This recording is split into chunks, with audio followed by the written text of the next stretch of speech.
A lack of previous exploration activity and subsurface information in the frontier basins of offshore Argentina represent a high-risk, high-reward exploration scenario. Minimizing risk and improving decision-making in such regions depends upon access to clear and timely information, giving us actionable insight into the relevant geodynamic and geological forces in play.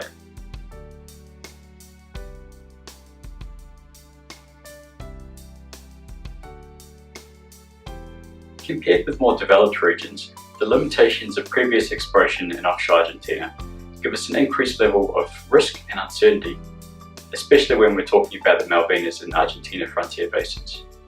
So what questions can we ask of the geology to reduce this risk and deliver more decision-making certainty to potential investors? We know what factors contribute to the accumulation, maturation, migration and trapping of hydrocarbon systems.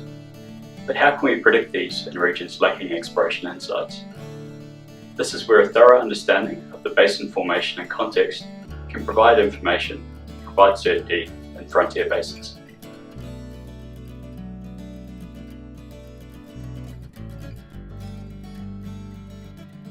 Although the basin development in offshore Argentina appears relatively simple and related to rifting between South America and Africa, in reality, this is anything but straightforward. To highlight this, we need look no further than the deepwater Argentina basin. Prior to rifting and formation of the Atlantic Ocean, South America and Africa were part of the same Gondwana landmass. We know that the Ventania fault belt, which resulted from the collision of Patagonia with the Rio de la Plata craton, was a continuous structural belt extending to the Cape Fault Belt of South Africa.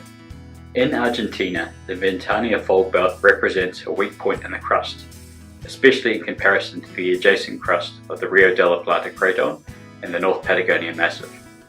Pre-existing weaknesses such as this more readily undergo reactivation during imposed stresses. The Ventania fault belt was preferentially reactivated in the early stages of Atlantic development to form the Colorado Basin. This basin is in excess of 6 kilometers deep and underlies the rifted continental shelf. Although this basin cannot be readily delineated at the surface, it represents a depot center with a prolonged history of extension and reactivation, predating the syn and post-rift evolution of the continental shelf.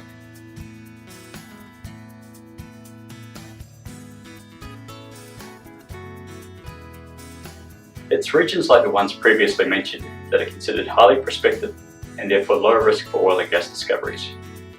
Regions such as this are going to be the highly sought after ground in the upcoming Argentina license round. Armed with the knowledge of the regional tectonic development and basin formation, additional datasets may also provide useful information for basin scale investigations. For example, regional potential field datasets, constrained by available depth information such as well and seismic data, and interpreted within a geodynamic context, may provide key insights into basin architecture that reduce exploration risk and narrow the search for prospective targets.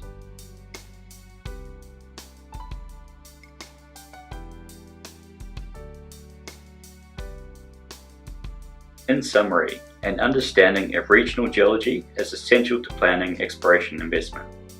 Where are the best areas to target and evaluate for potential plays? Where are the best areas for data acquisition and additional follow-up work? Where can we find substantial quantities of hydrocarbons that are economical to produce?